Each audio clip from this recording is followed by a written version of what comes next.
Ladies and gentlemen, I take pride in introducing the greatest show on earth.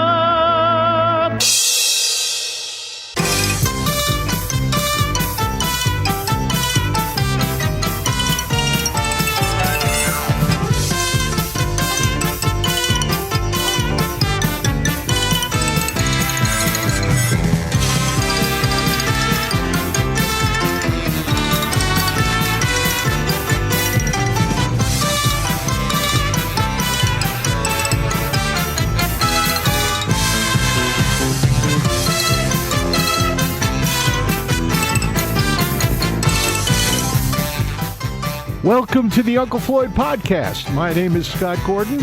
Uncle Floyd Vivino and I join up for this podcast to discuss our time with the Uncle Floyd Show, music, theater, nightclubs, carnivals, circus, amusement parks, burlesque, and all things showbiz from our combined industry experience of over 120 years through the past 7 decades. We also answer questions that are emailed to ufpodcast@sge-inc.com. You will find that address and a link to support this podcast in the episode description.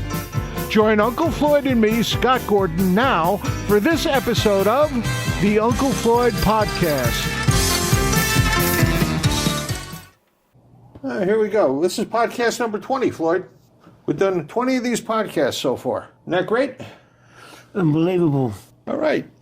And we got some news. Did you know somebody nominated you for the New Jersey Hall of Fame? Really, again? Again, yes. How do you feel? And you're up for election, too. You're up for election in the New Jersey Hall of Fame. It's out there already. People are voting. I don't know how it's coming out yet. They haven't announced anything. Another thing, the book about the bottom line is finally coming out. Remember how you were interviewed for that by Billy Altman? Yeah. Got a call from Alan Pepper. Told me the book was going to come out. They need your permission to use your interview. Do you give them permission to use your interview? Yes. Good. I'll let Billy Altman know about that. It'll come out in the book. Now we got questions from people. From your Go buddy. ahead. From your buddy Dennis Vallejo. He says, I have a quick question. What was it like working with the Smothers Brothers? They were wonderful. They were easy to work with, he wants to know. Yes, they were. Interesting thing about that is Tommy Smothers was actually the smart one of the brothers. He walked around that studio, he looked at everything, he talked to all the technicians, he knew how everything worked. And they were fine gentlemen. He called me a genius, remember?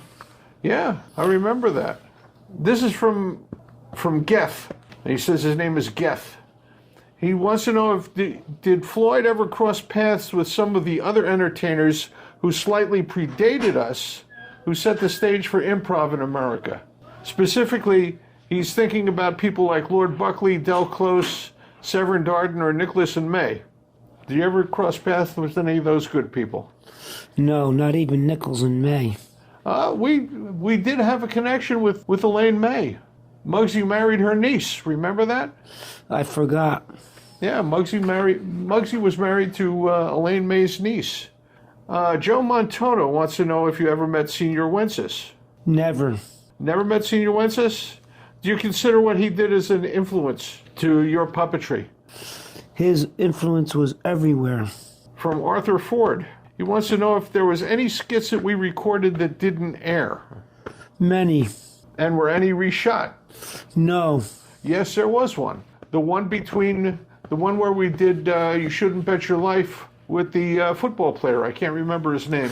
Doug Van Horn. Doug Van Horn. We had to do several takes on that because the camera shots were not correct during the fight that he and I had.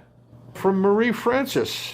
Uncle Floyd, you were talking about working as a child. What kind of acts did you do? A tap dance act. You and your brothers, that's correct. You worked at the... World's Fair.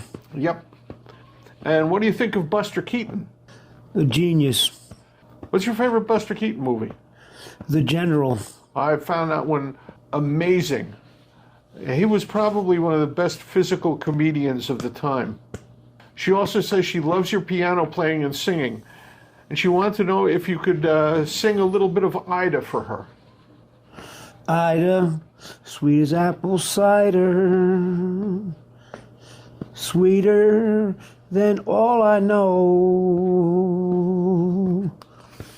Come on out in the silvery moonlight, of love will whisper, so soft and low. Seems as though can't live without you, honey, oh.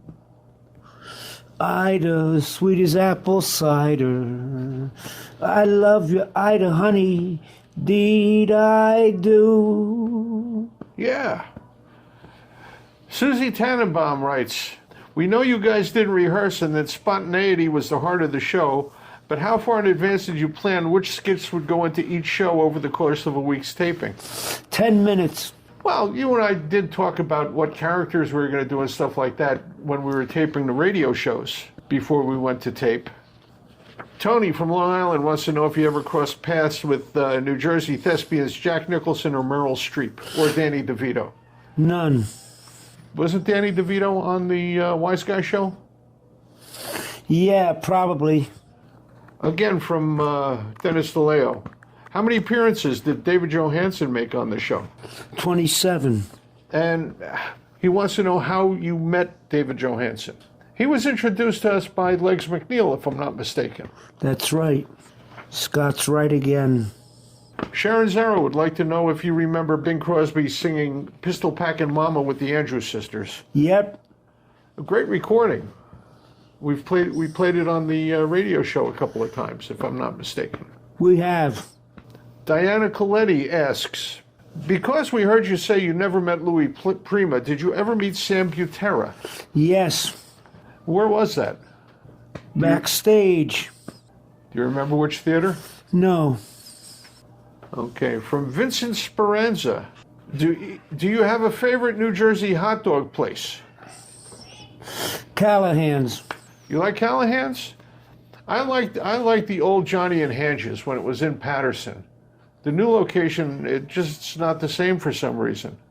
Steve Hanneman says that car in the opening of the New Jersey Network show is pretty bad. I've driven cars like that. Was it bad enough to smoke, or did you put a smoke bomb in it? We had a sulfur bomb in it.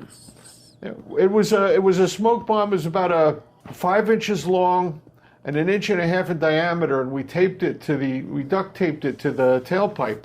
John Seminario was following the car, and he would be behind it. Just before they turned the cameras on each time, he would light the fuse on it. What's your favorite memory of the bottom line? Getting paid.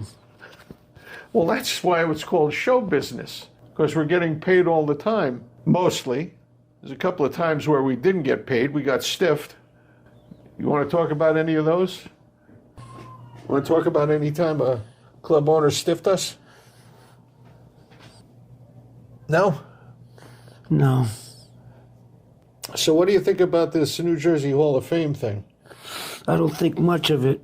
If you're elected, will you accept it? It depends. I think you should. If they're going to give it to you, and you can make a statement about your brothers deserving to be in it as well at that point when you have an audience. There's about 10 people listed for election under the show business category. So I don't know how well it's going to go, how many people are going to vote for you, but it'll be interesting to see. Okay, that's the end of the podcast. You have anything you want to say to the people? Thanks again for their loyalty. And we'll see everybody next time. Same time, same station. Well, it's a podcast. Whenever you want to tune in, you can get it. That's the way they work. Tuesday at 8, we have a date. Tuesday at 8, we have a date for This Was the Uncle Floyd Show. And keep your eye on the podcast subscription, and you'll know when the next one of these comes up. They'll let you know.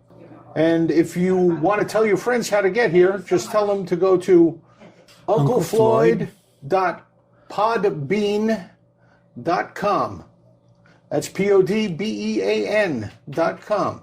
And if you want to send us an email with a question, just send it to ufpodcast@sge-inc.com. and it gets right to me, and I bring it over here, read to Floyd. We answer your questions about the show or anything about show business. Any part of show business, we'll be glad to answer. Very good. All right. So, see everybody next time. At Tuesday, we have a date. This program was produced in the studios of Scott Gordon Enterprises, Incorporated in Paramus, New Jersey.